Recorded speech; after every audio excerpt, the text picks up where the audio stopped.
हर खबर पर होगी आपकी पकड़। डाउनलोड कीजिए एबीपी लाइव ऐप।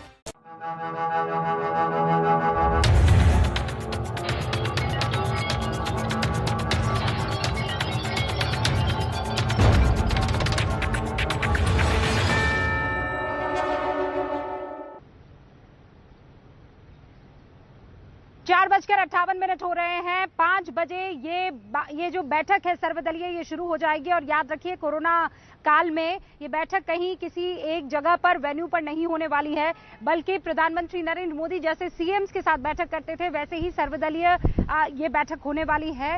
रामदेव हमारे साथ जुड़ चुके हैं, हम उनसे बातचीत करें चीन को लेकर, कोरोना वायरस के इस काल में कैसे निपटेगा भारत इस पर। लेकिन उससे पहले मैं चाहती हूं आप देख लीजिए कि दिन भर हुआ क्या कुछ है और आज ये बैठक महत्वपूर्ण क्यों है।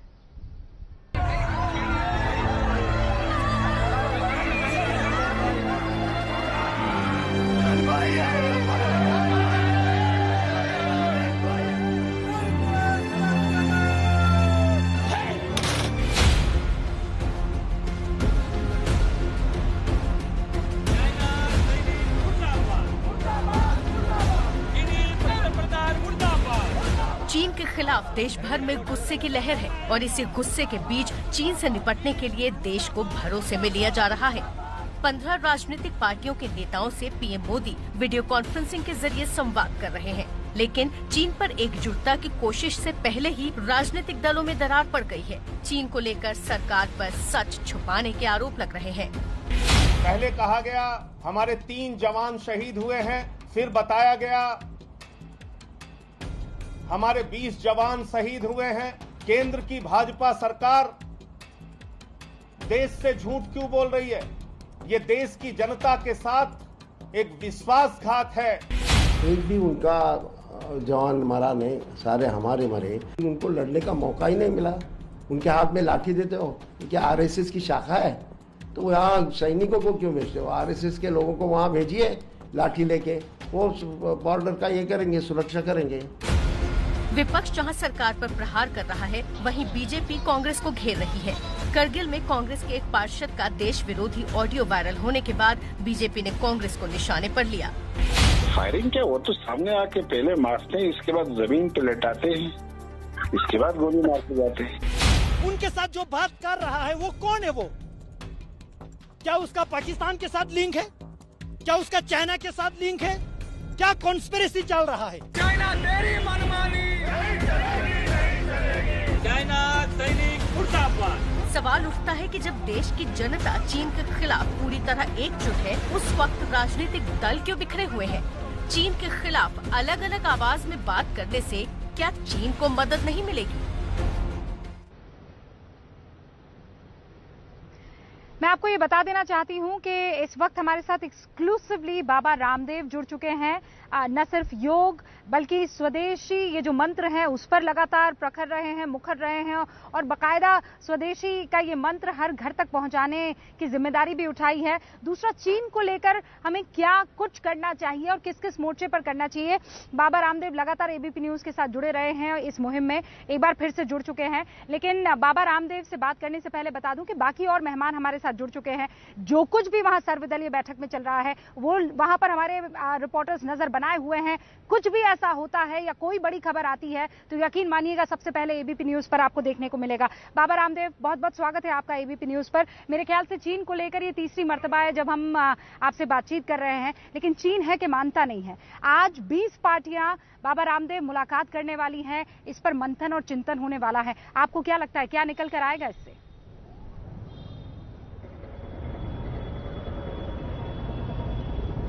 देखिए, सारे देश को इस बात का पता है कि चीन एक चालबाज, धोखेबाज, एक धूर्त, एक गैर जिम्मेदार, एक साम्राज्यवादी सोच रखने वाला, दूसरों को सताने वाला, एक पूरी दुनिया को खतरे में डालने वाला देश बन चुका है और उसकी छवि पूरी दुनिया में धूमिल हो चुकी है।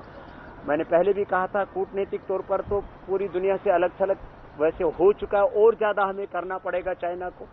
हमारी सेना, हमारी सरकार, हमारे प्रधानमंत्री सक्षम है। चाइना के भीतर भी हम घुस करके चाइना को मात दे सकते हैं किसी भी तरह से, चाहे वो परमाणु अस्त्र शस्त्रों की बात हो, मिसाइल की बात हो, रॉकेट लॉन्चर्स की बात हो, वो तो हमें करना है, लेकिन हमारे पॉकेट का एक भी पैसा चाइना के लिए नहीं निकलना चाहिए। करीब 15 से 20 लाख करोड़ की अर्थव्यवस्था पर अभी चाइना प्रत्यक्ष और परोक्ष रूप से, माने जो हम इंपोर्ट करते हैं वो सो तो करते ही हैं, अपने यहाँ पर भी ऐसे हजारों कंपनियों का जाल बिछा करके बैठा है और भारत की बड़ी बड़ी सेलिब्रिटीज उनके ब्रांड्स को इंडोर्स करते हैं यहाँ पर। अगली बात, सरकार को कुछ ऐसा एक सख्त कदम उठाना पड़ेगा कि जो भी चीन से सामान इंडिया में आता है उसके ऊपर इंपोर्ट ड्यूटी हम 2-3 गुनी बढ़ा दें और उनका विकल्प जो इंडिया में तैयार कर रहे हैं उनको सब तरह की छूट दे दे एक बार के लिए। वो लगभग 90% प्रोडक्ट्स वो हिंदुस्तान में भी बन रहे हैं, बस थोड़ी सी सब्सिडी देते उनके ऊपर से सारे टैक्सेशन आदि हटा ले, थोड़ी सी मदद कर देंगे तो हम चाइना को आर्थिक दृष्टि से भी मात दे सकेंगे, सैन्य दृष्टि से भी, राजनीतिक कूटनीतिक दृष्टि से भी मात दे सकेंगे। उसकी ऐसी कमर तोड़ देंगे कि आगे चाइना जो है उभरने के लिए भी उसको बहुत साल लग जाएंगे। तो अभी भारत तो वो भारत को किसी भी तरह से चाइना से लेकर के दुनिया का कोई भी देश दबा सके या सता सके। रूबिका जी, बाबा रामदेव, आपकी जो ये बात है मेरे ख्याल से बहुत से हिंदुस्तानियों ने मानी है और उसका असर ये हुआ है कि आपने देखा होगा गुजरात में टीवी फूटा, बहुत लोग हंसे, लेकिन वो एक रोष था जो प्रकट हुआ। बहुत से लोगों ने चीनी ऐप्स हमारे अपने अपने मोबाइल से मिटा दी। बाबा रामदेव, आपने खुद ये चीज विटनेस की है कि बहुत से लोग अब स्वदेशी उस मंत्र का जाप भी करने लगे, अपनाने भी लगे हैं, और इसीलिए ग्लोबल टाइम्स को आना पड़ा ना बाबा रामदेव, ये कहने के लिए कि ये सब क्या हो रहा है। यानी खौफ है वहां पर, डर जो है वो धीरे धीरे ही सही लेकिन बैठ रहा है चीन के दिल में।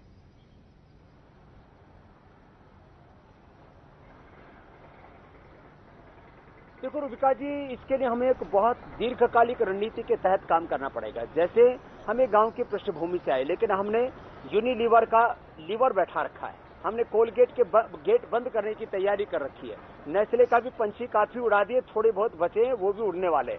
मीन्स आप यदि हिम्मत से काम ले, लगातार डटे रहे, तो बड़ा रिस्क मोल लेना पड़ेगा, आपको प्रचंड पुरुषार्थ करना पड़ेगा, सब तरह के संघर्षों चुनौतियों के बीच काम करना पड़ेगा। अभी तो काफी अनुकूल वातावरण बना हुआ है, हमने तो संघर्षों के बीच, चुनौतियों के बीच, अपमान के बीच, सब तरह के संकटों और झंझटों के बीच ये यात्रा तय की है। यदि मात्र 100-200 लोग भी बड़ा कदम उठाएं और चीन का यहाँ पर विकल्प उपलब्ध कराएं तो ऐसा हो नहीं सकता। ज्यादा से ज्यादा 1 से 2 साल में चीन का हम पूरी तरह से भारत से नामो निशान मिटा देंगे सब सामानों की दृष्टि से, और कम से कम 15 से 20 लाख करोड़ रुपए की उसको आर्थिक जब जपत लगेगी तो चाइना के होश अपने आप ठिकाने आ जाएंगे और पूरी दुनिया से भी वो कट जाएगा। तो ये अभी हमारे लोगों में एक बार उबाल आता है, बाद में ठंडे पड़ जाते हैं। ग्लोबल टाइम्स यही तो लिख रहा है कि ये हिंदुस्तानी बक बहुत करते हैं, जमीन पर कुछ नहीं करते हैं, इनकी स्ट्रैटेजी कुछ नहीं है, दीर्घकालीन इनकी रणनीति कुछ नहीं है। यानी इस तरह के हमारे दुश्मन हम पर हंस रहे हैं और हम यहाँ पर अभी तो एक बार उबाल आया, लेकिन अब इस उबाल को हमें ठंडा नहीं पड़ने देना, जब तक कि चाहे इसमें 1, 2, 3 साल कितना भी वक्त लग जाए, हमें चाइना को पूरी तरह से विकल्प भारत में देना पड़ेगा और इसका पूरी तरह से बहिष्कार करना ही पड़ेगा, और कोई उपाय है ही नहीं। रूबिका जी,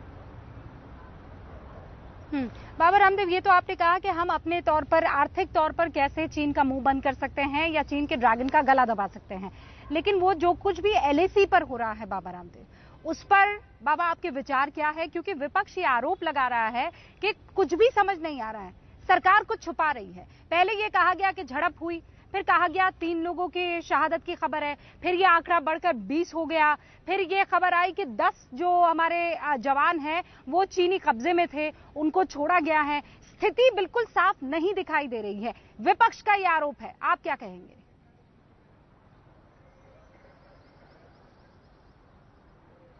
देखिए, कोई भी ऐसा बयान किसी भी पार्टी के द्वारा नहीं आना चाहिए जिससे कि दुनिया में भारत का मजाक उड़े, भारत का नाम, यश, गौरव घटे और चीन को भारत के ऊपर वार करने का, प्रत्याघात करने का और अवसर मिले। तो मैं हाथ जोड़ करके सारी राजनीतिक पार्टी और दलों से के लोगों से कहता हूं कि भाई कम से कम राष्ट्रीय एकता, अखंडता और संप्रभुता के मुद्दे पर तो सेना के साथ, सरकार के साथ एकजुट होकर के हमें खड़ा होना चाहिए। अब जहां तक प्रश्न दूसरा आपने कहा कि वहां पर शहादत हुई कुछ लोग कह रहे हैं वहां पर हथियार लेकर के नहीं गए। तो मुझे दूसरा ये भी मेरा कहना है कि चाहे किसी के कालखंड में भी ये समझौते हुए हों, चाहे उसमें देवेगौड़ा जी की भूमिका रही हो, चाहे सोनिया जी की भूमिका रही हो, मनमोहन सिंह जी की रही हो या किसी और की रही हो, पिछले जो भी समझौते किए गए कि हमारे सैनिक जो चाइना बॉर्डर के ऊपर हथियारों के साथ में एक दूसरे के साथ भिड़ंत नहीं करेंगे। अब आर पार की लड़ाई इसमें होनी चाहिए। हमारे सैनिकों को ऐसे ही तैनात रहना चाहिए वहां पर जैसे हम पाकिस्तान के बॉर्डर पर रहते हैं। पिछले सारे समझौते निरस्त होने चाहिए। जो भी किसी ने गलत वहां पर समझौते किए हैं, गलत फैसले किए हैं, उनको निरस्त करना चाहिए और आगे से हमें ऐसी रणनीति बनानी चाहिए। और इस बार चीन के साथ में इस तरह का हमको एक संदेश देना पड़ेगा और उसके लिए कुछ बड़े और कड़े फैसले लेने पड़ेंगे कि चीन के भीतर तक घुस करके, जैसे हमने पाकिस्तान को सबक सिखाया था, ऐसे इस बार चाइना को सबक सिखाना चाहिए। ये थोड़े बहुत लोग कुछ बकवास करते हैं, कोई बात नहीं है। पूरा हिंदुस्तान हमारी सेना, सरकार और मोदी जी के पीछे खड़ा हुआ है। वो जो भी निर्णय लेंगे देश उसको स्वीकार करेगा, ये मैं विश्वास रखता हूं। पूरा हिंदुस्तान की आवाज जो मैंने सुनी है वो मैं एबीपी पर कह रहा हूं। बाबा रामदेव, जब आप ये कहते हैं कि जैसे एयर स्ट्राइक हुई थी, वो सर्जिकल स्ट्राइक हुई थी, बिल्कुल हूबहू क्या हम चीन के साथ भी कर सकते हैं? आपको ये लगता है? क्योंकि विपक्ष या फिर बाकी तमाम लोग सरकार को जब सवालों के कटघरे में खड़ा रखते हैं तो वो यही कहते हैं कि पाकिस्तान पर तो आप बड़ा बयान दे देते हैं, सर्जिकल स्ट्राइक कर देते हैं, लेकिन चीन के तरफ जब आपका मुंह जाता है या मुंह मुड़ता है तो वो अलग स्ट्रैटेजी होती है।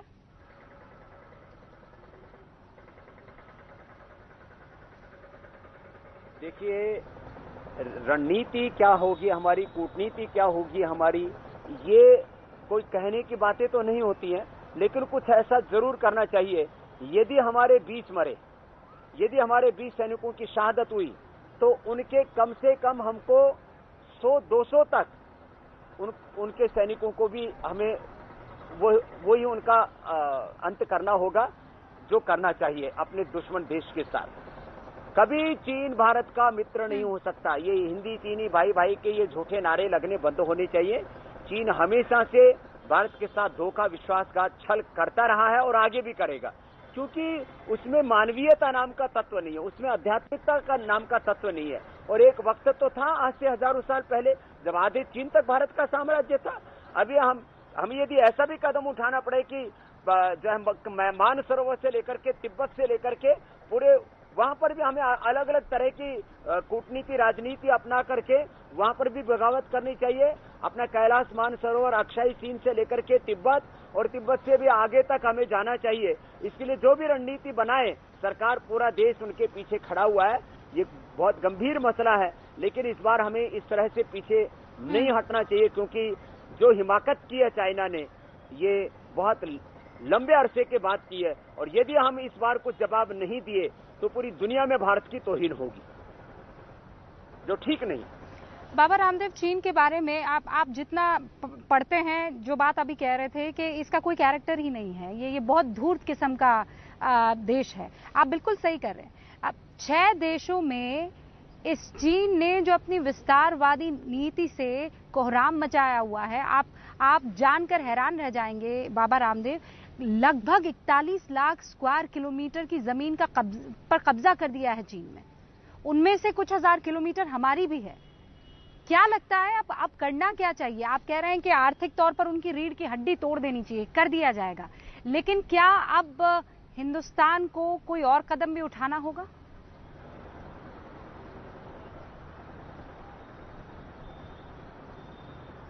मुझे लगता है रुबिका जी, पूरी दुनिया के करीब करीब 80% आबादी अभी चाइना के खिलाफ है। जिस तरह से उसने पूरी दुनिया को संकट में डाला, लाखों लोगों की मौतें हुई हैं, पूरी दुनिया की अर्थव्यवस्था को ध्वस्त कर दिया, एक तरह से पूरी मानवता का संहार करने का महापाप, एक सोशल पॉलिटिकल क्राइम उसने किया। इसलिए पूरी दुनिया के सारे देशों का एक समूह वो चीन के खिलाफ बनना चाहिए और सारी दुनिया को मिलकर के चीन के खिलाफ लड़ने के लिए एक नई रणनीति बनानी चाहिए और इसका नेतृत्व भारत को करना चाहिए।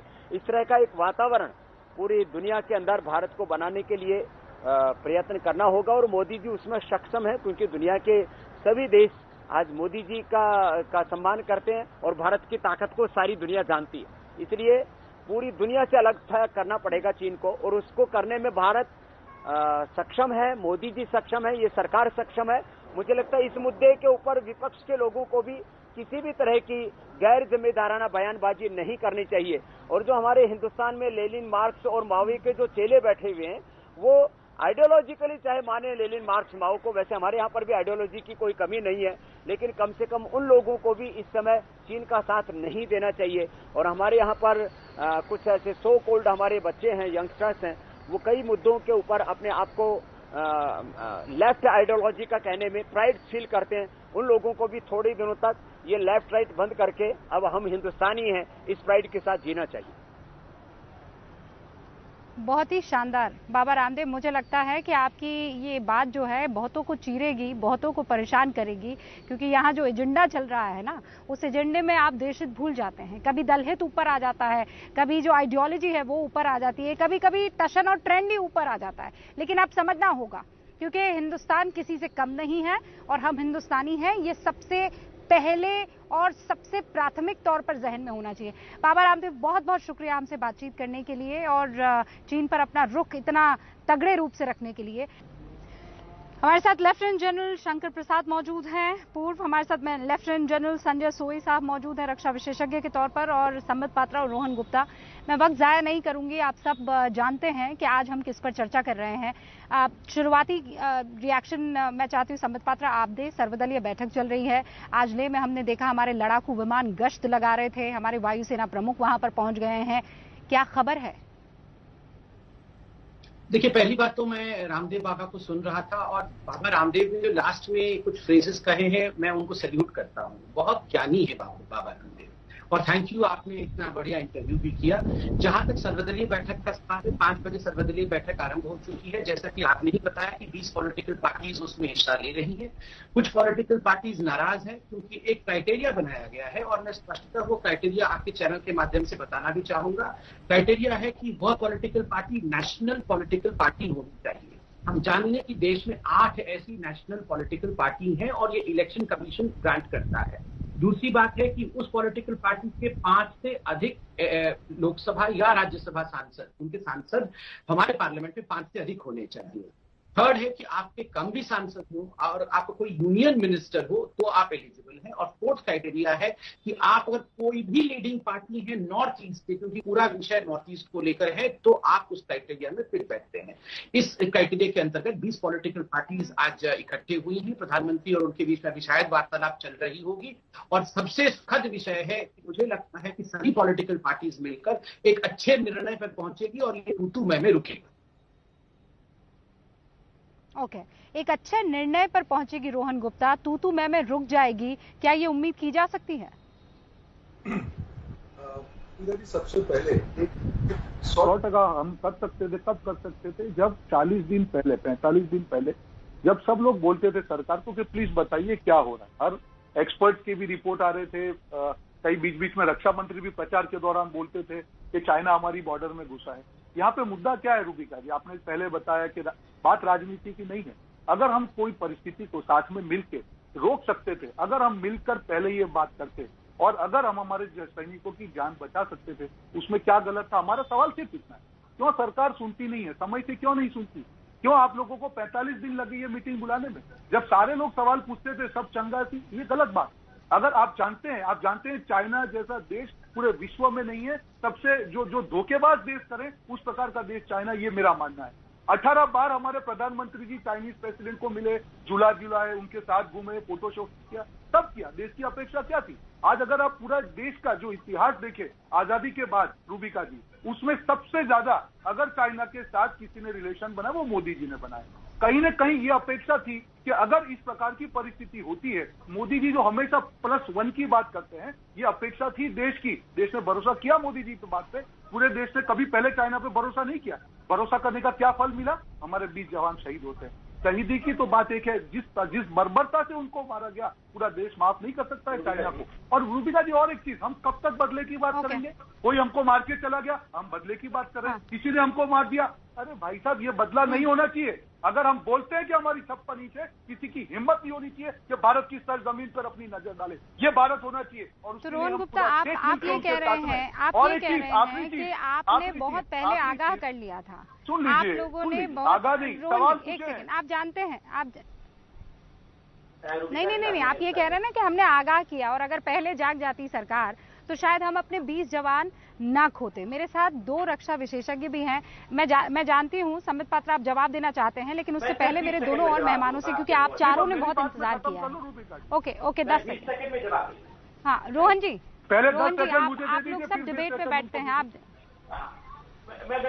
ऑल राइट, ठीक है, 10 सेकंड और ले लीजिए। चलिए संबित जी, आप अभी आपको 10 सेकंड रोहन गुप्ता, और उसके बाद मैं आपको 10 सेकंड देती हूँ। जी संबित जी, आप बोलेंगे पहले? मैं बोल लेता हूँ। नहीं, आप बोलिए ना रोहन गुप्ता, सवाल पूछिए। मैं बोल रहा हूँ, ठीक है। मेरा इतना ही सवाल कि जब पूरा देश आपको पूछ रहा है, रक्षा विशेषज्ञ पूछ रहे हैं, कांग्रेस पार्टी पूछ रही है, आपने जवाब क्यों नहीं दिया? एक बाजू आप बोलते हैं कि हमारे सैनिकों को हमने हथियार थे, ये संबित पात्रा जी बोल रहे थे, रूल बता रहे थे कि वहां पे आप नहीं ले जा सकते। उनके मंत्री बोलते हैं कि नहीं, उनके पास हथियार थे।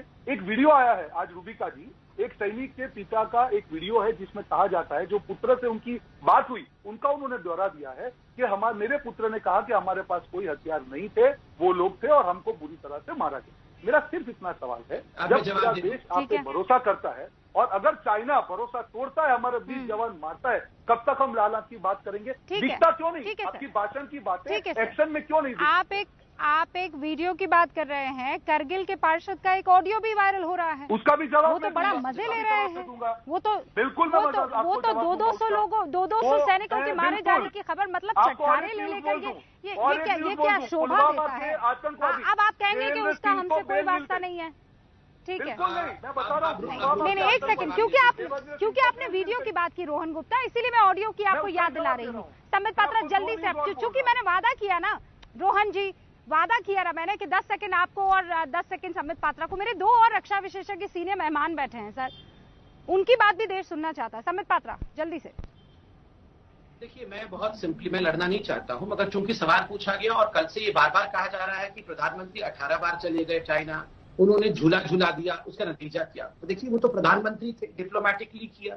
मैंने कल से एक सवाल पूछा हुआ है कि MOU 2 पॉलिटिकल पार्टीज कांग्रेस और CPC के बीच में बीजिंग में जाकर माँ बेटे अर्थात सोनिया जी और राहुल जी ने क्यों हस्ताक्षर किया 2008 में? प्रधानमंत्री मनमोहन जी को तक तो इनवाइट नहीं किया गया, मगर सोनिया जी को ओलंपिक में इनवाइट किया गया और कहा गया कि नेहरू गांधी परिवार और शी जिनपिंग के बीच में एक स्पेशल बॉन्डिंग होगा इस MOU के माध्यम से। इसका जवाब कोई नहीं दे रहा। आज मैं बता दूं, जाकिर हुसैन जो काउंसिलर है और बहुत इंपॉर्टेंट व्यक्ति है कांग्रेस पार्टी का लद्दाख का, उसके पूरे ऑडियो को दिखाइए, मैं ट्वीट करूंगा थोड़ी देर के बाद उस ऑडियो में वो कहता है कि पूरे लद्दाख को ले लेना चाहिए और करगिल को पाकिस्तान में चला देना चाहिए।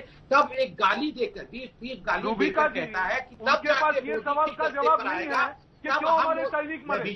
मैं तो बीच में नहीं बोला, मैं तो बीच में नहीं बोला। रूबिका जी, ऐसे डिबेट होगा तो मैं नॉनस्टॉप बोलूंगा, उसके बाद कोई किसी को सुन नहीं पाएगा। नहीं, सुनिए ना, कोई किसी को सुन नहीं पाएगा। मैं इनके समय पे नहीं बोला, मेरे समय पे जवाब दीजिए ना। रोहन जी, संबित पात्रा, मैं आप दोनों को रोक रही हूँ। मैं दोनों के सवालों के जवाब दोनों से ही लूंगी ना, किसी और से नहीं। इनको जवाब तो देना ही पड़ेगा।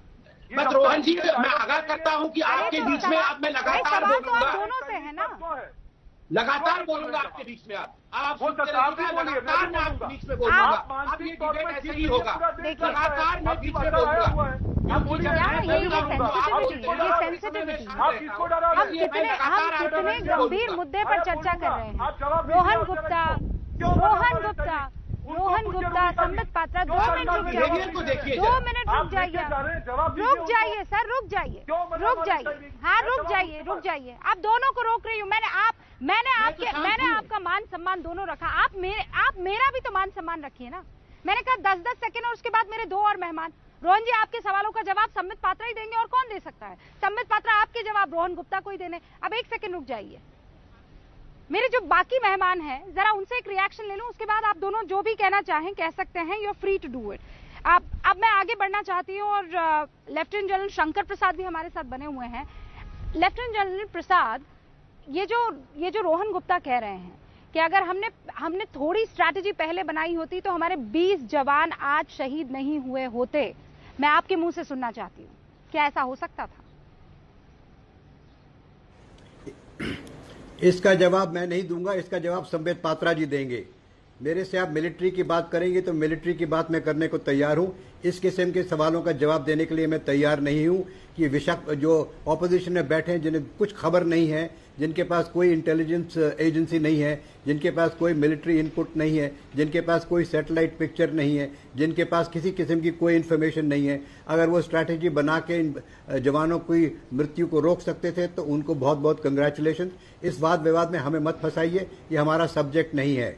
अगर आप हमसे मिलिट्री की बात करेंगे सीधी सीधी तो हम उसका सीधी सीधी मिलिट्री में जवाब दे सकते हैं। सर, आपने ना कहकर भी बहुत अच्छी बात कह दी है। लेफ्टिनेंट जनरल प्रसाद, आपने नहीं ऑब्वियसली यू आर राइट, आप कह रहे हैं कि आप पॉलिटिकली इस पूरे के पूरे मसले पर कोई रिएक्शन नहीं देना चाहते।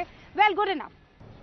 तो इस वक्त चाइना को लेकर सर्वदलीय बैठक चल रही है। प्रधानमंत्री नरेंद्र मोदी 20 अलग अलग पार्टियों के साथ इस बैठक में इस बात पर मंथन और चिंतन कर रहे हैं कि चाइना को लेकर स्ट्रैटेजी अब तक क्या रही है और आगे क्या होनी चाहिए। मेजर जनरल संजय सोई, इससे पहले मैं माफी चाहती हूँ आपका रिएक्शन नहीं ले पाई, लेकिन मेजर जनरल सोई, आज की तारीख में बहुत से ऐसे सवाल उठ रहे हैं, बहुत से ऐसे आरोप जो हैं वो विपक्ष की तरफ से आ रहे हैं कि सेना वहां पर या सैनिक वहां पर अगर गए भी तो वो बगैर हथियार के कैसे चले गए। वो स्थिति तो कोई एक आर्मी से ताल्लुक रखने वाला ही बता सकता है, जो वहां ग्राउंड जीरो पर रहा हो वो बता सकता है। मैं आपसे मेजर जनरल सोई समझना चाह रही हूँ, हिंदुस्तान की सेना की तरफ से जो कुछ किया गया है वो एकदम फ्री हैंड किया गया है?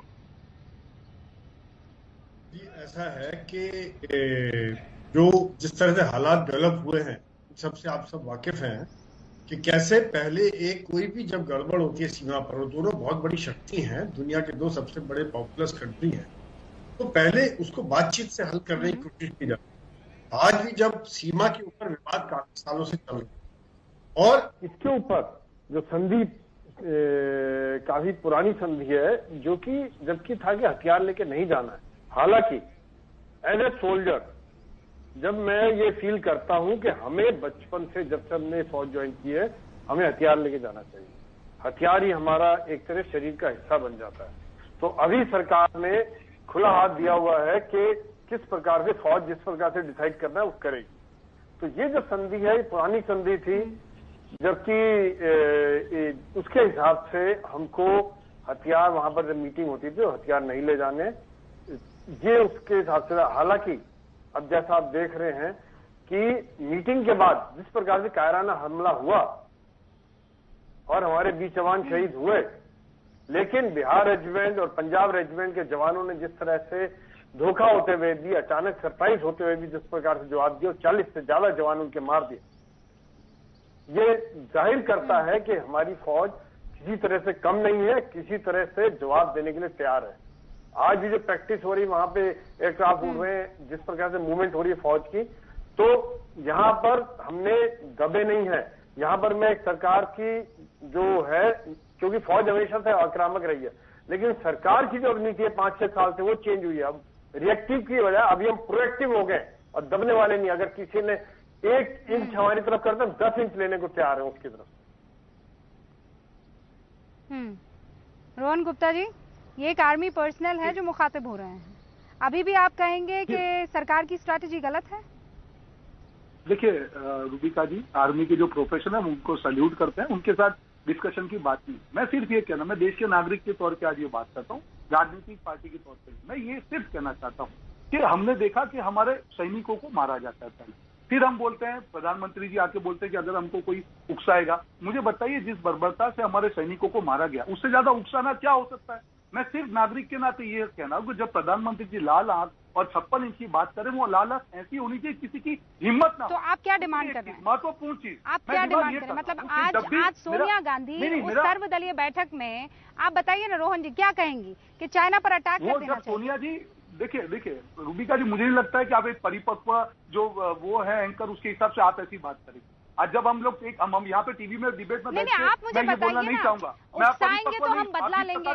मैं जानना चाह रही हूँ ना, क्या मतलब, अरे अपरिपक्व क्या होता है, अपरिपक्व क्या होता है? आप लॉजिक, अरे आप लॉजिक क्या दे रहे हैं कि 20 सैनिक जो शहीद हुए हैं उनका उकसाएंगे तो बदला लेंगे, आप बदला लेंगे। मुझे ये बताइए बदला कैसे, मुझे ये बताइए बदला कैसे लेंगे रोहन गुप्ता, मुझे ये बताइए कि बदला कैसे लिया जाए।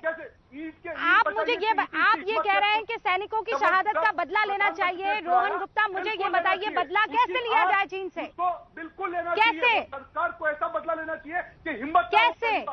चीन को उसकी भाषा में जवाब देना चाहिए। कैसे? साथी जब हम कैसे? बताइए, आप बताइए प्रधानमंत्री को कि कैसे अटैक करना चाहिए। कैसे रोहन गुप्ता, मैं पूछ रही हूँ बदला कैसे लेना चाहिए, आप बता दीजिए ना। तरह से मैं कह रही हूँ आप बताइए, मैं कह रही हूँ सरकार फेल हुई, मैं कह रही हूँ इनकी स्ट्रेटेजी काम नहीं कर पाई। रोहन गुप्ता, आप बताइए कि कैसे बदला लिया जाए, कैसे बदला लिया जाए? और आपको लगता है ये सवाल अपरिपक्व है कि चीन से कैसे बदला लिया जाए? बिल्कुल, आप अपरिपक्व तरीके से बात कर रही है कि सोनिया जी जो बात करेंगी वहाँ मीटिंग में बात करेंगी और रोहन गुप्ता यह बात करेगा। हम लोग सर, सोनिया गांधी और राहुल गांधी का नाम लेते ही आप बिल्कुल पर्सपेक्टिव से एकदम अलग हो जाते हैं। मैंने कहा कि सर्वदलीय बैठक में आज वहाँ पर रोहन जी प्लीज, आप नो रोहन गुप्ता गलत समझ रहे हैं।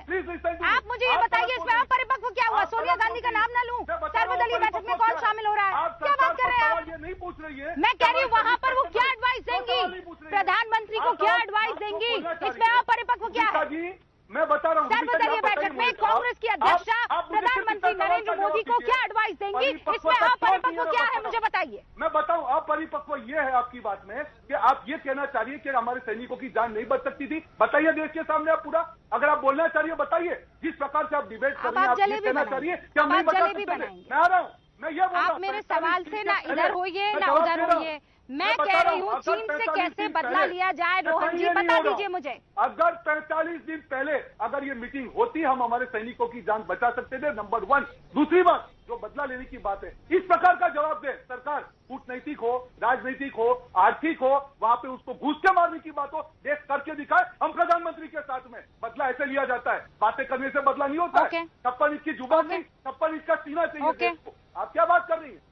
हम सब साथ में हैं। और आप जानती है रूबिका जी, मैं कभी भी राजनीतिक बात नहीं करता हूँ, भारतीय नागरिक के तौर से बात कर रहा हूँ कि हमारे सैनिक क्यों मरे। मेरा सिर्फ इतना सवाल। ओके, संबित पात्रा, सवाल आपने सुन लिया, जवाब दीजिए। देखिए रूबिका जी, मैं बीच में बोला भी नहीं और मुझे पूरा एक थोड़ा सा अनइंटरप्टेड समय चाहिए क्योंकि बहुत कुछ कहा गया। इन्होंने कहा कि स्ट्रेटेजी अगर सही होती और 45 दिन पहले मीटिंग कर ली होती तो हमारे 20 जवान शहीद नहीं। देखिए यहाँ पर बहुत बड़े लोग बैठे हैं। मैं लेफ्टिनेंट जनरल शंकर प्रसाद जी को व्यक्तिगत रूप से पिता तुल्य मानता हूँ, जानता भी हूँ उनको और मानता भी हूँ। आप उन्हीं से पूछ लीजिएगा, ये जो स्ट्रेटेजी बनती है वहाँ लोकल कमांडिंग लेवल पर बनती है।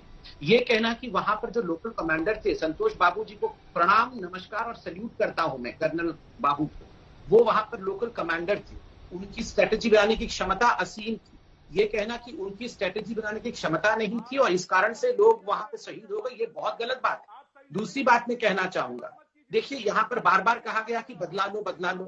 देखिए ये कोई, मैं यहाँ संबित पात्रा आके ये नहीं कह दूंगा कि अगले बुधवार को शाम को 8 बजे पेड़ के पीछे से जाके कल हम लोग हमला करेंगे। ऐसे नहीं होता है कि डिबेट में बदला, जब बदला लिया जाता है, जब सर्जिकल स्ट्राइक जवाब दीजिए ना, आप क्या कहना चाह रहे हैं कि हम हमारे सैनिकों की जान नहीं बचा सकते? देखिए मैं बीच में रोहन जी नहीं, कोई बीच में नहीं बोला था। रोहन जी प्लीज, रोहन जी प्लीज, जब बदला लिया गया, पात्रा को अपनी बात रखने दीजिए ना। जब बदला लिया गया, सर्जिकल स्ट्राइक हुआ, डीजीएमओ ने प्रेस कॉन्फ्रेंस किया, तब राहुल गांधी कह रहे थे ये तो झूठ बोल रहे हैं, ये तो खून की दलाली है। जब एयर स्ट्राइक हुआ तब भी ये विश्वास नहीं करते हैं। ये फिर ये बीच में बोले, रूबिका जी मैं बिल्कुल, मैं 1 मिनट 2 मिनट तक इनकी बात सुना हूँ। Rubika ji this is not fair, I request you Rubika ji, with all due respect. नहीं, मैं जवाब अपने तरीके से दे रहा हूँ और प्रश्नों का जवाब दे रहा हूँ। रूबिका जी आप इनको दूर रखिए, थोड़ी देर के मैं कंप्लीट कर रहा हूँ, फिर जरूर इन्हीं से पूछिएगा। देखिए इनको किस पे विश्वास है? प्रधानमंत्री ने कहा कि हम शक्ति प्रदर्शन करेंगे, विश्वास नहीं है। आर्मी चीफ ने 5 दिन पहले कहा कि हमारी कोई जमीन नहीं हटती गई है, हम पे विश्वास रखिए, इनको विश्वास नहीं है।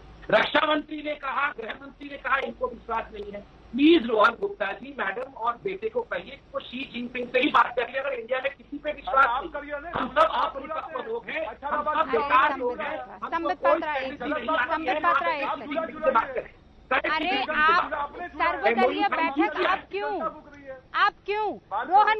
क्या कह रहे हैं? रोहन गुप्ता क्या कह रहे हैं कि आप कुछ दिन पहले बात कर लेते ना। वो तो बार बार कांग्रेस बार बार ये कह रही थी ना, चाहे वो यही कह रही थी कि चीन ने कब्जा कर लिया है, तब आपने सर्वदलीय बैठक क्यों नहीं बुलाई? आपने इतनी देरी क्यों कर ली? क्या वो ईगो था? ईगो के चलते आप लोगों ने विपक्ष को दूर रखा और आज विपक्ष को यहाँ पर राजनीति करने का मौका दिया? संबित पात्रा बताइए, ईगो था वो? सर्वदलीय बैठक पहले क्यों नहीं? देखिए रूबिका जी, मैं बहुत सम्मान के साथ कहना चाहता हूं कि सर्वदलीय बैठक बुलाया नहीं क्योंकि हमारे पास बहुत बड़ा अहंकार था। बिल्कुल गलत बात। स्ट्रेटेजी और नेशनल इंटरेस्ट में जिस समय जो होना चाहिए तभी होना चाहिए। बैठे हैं यहाँ बड़े लोग, आप उनसे पूछिए डोकलाम में 73 डेज के स्टैंड ऑफ में किस प्रकार से परिपक्वता और जो संयम हिंदुस्तान ने दिखाया था, उसी का नतीजा हमारा जीत रहा है। और आज जो हम एक ऑल पार्टी मीटिंग कर रहे हैं, वो भी इसी उचित समय पर ही ऑल पार्टी मीटिंग कर रहे हैं। सेना को ओपन छूट दी गई है कि जो वो अभी यहाँ मिलिट्री एक्सपर्ट बैठे हैं, उन्होंने खुद उत्तर दिया है, आप उनसे पूछिए, पूरी छूट दी गई है। मैं पूछता हूँ, ऑल पार्टी से पूछता हूँ, आपको सेना पे भरोसा है ना? भरोसा है ना कि सेना वहां पर ठीक स्ट्रेटेजी बनाएगी और जहां जो उचित जवाब दे रहा होगा हमारी सेना देगी। और मैं एक बात बता के अंत करूं, वहां पर चाइना परेशान है क्योंकि हम जिस रेट से इंफ्रास्ट्रक्चर वहां बना रहे हैं, आज एक वीडियो चल रहा है, पूरे हिंदुस्तान के लोग देख रहे हैं। ए के एंटनी आप कह रहे हैं, ए के एंटनी साहब 2013 में पार्लियामेंट में खड़े होकर कह रहे हैं कि our borders don't have any infrastructure, that was the policy, under developed border was our policy. उस पॉलिसी को मोदी जी ने 2014 के बाद चेंज किया है। रूबिका जी, कोई अहंकार की भावना नहीं है, देश ही सबसे बड़ा है और देश को झुकने नहीं देंगे, यही एक भाव है। और मैं हाथ जोड़ के कहता हूं, चाइना से भी लड़े, रोज उस लिहाज से तो आज इंफ्रास्ट्रक्चर बढ़िया आप लोगों ने कर लिया है, तो फिर हमारे 20 जवान हमें क्यों खोने पड़ जाते हैं? बिल्कुल, आज तो बहुत शानदार इंफ्रास्ट्रक्चर हो गया है ना वहां पर। नहीं, ठीक बात है। देखिए, इंफ्रास्ट्रक्चर हुआ है, इंफ्रास्ट्रक्चर के माध्यम से जवान वहां पहुंच रहे हैं, वहां फेस ऑफ हुआ और धोखेबाजी की है पीएलए ने धोखेबाजी की है। देखिए, धोखेबाजी के कारण हमारी इंडियन आर्मी एक प्रोफेशनल आर्मी है, करारों को वो मानती है, किंतु पीएलए ने जो पीठ पे छुरा भोंका है, उसका जवाब शक्ति प्रदर्शन के माध्यम से भी प्रधानमंत्री ने कहा है देना पड़। देखिए, इसका एक डेट नहीं फिक्स हो जाता है कि अगले बुधवार को शाम 5 बजे हम जवाब देंगे। ये कूटनीतिक विषय होते हैं, ये ऑल पार्टी मीटिंग में भी डिक्लेयर नहीं होता है कि किस दिन हम कैसे जवाब दें। मैं जवाब देना चाहूंगा।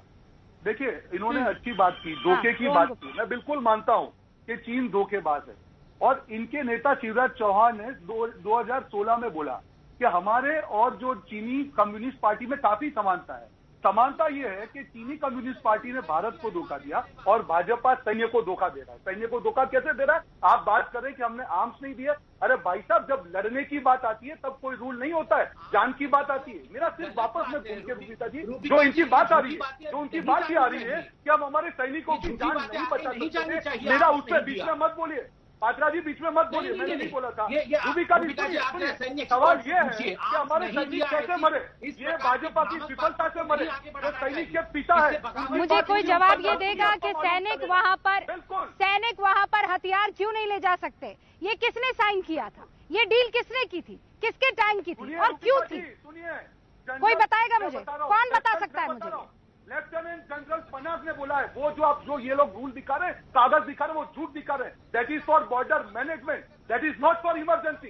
ये इमरजेंसी में रूल एप्लीकेबल नहीं है। ये देश के सामने झूठ बोल रहे हैं। नंबर 1, अगर ये बोल रहे हैं कि हथियार एक सेकंड सर, हम कैसे बता सकते हैं? मुझे ये बताइए, हम कैसे बता सकते हैं? हम ये कैसे बता सकते हैं? ये तो हमारी सेना जानती है ना कि वहां पर। और ये बात तो एकदम क्लियर है ना कि चीन ने धोखा किया है। रोहन गुप्ता, ये बात तो आप मानेंगे ना? आप चाहे बीजेपी की ना माने, लेकिन चीन ने धोखा किया है। अभी ये एक सच पूरे देश में होना चाहिए। बहुत बहुत शुक्रिया आप दोनों का।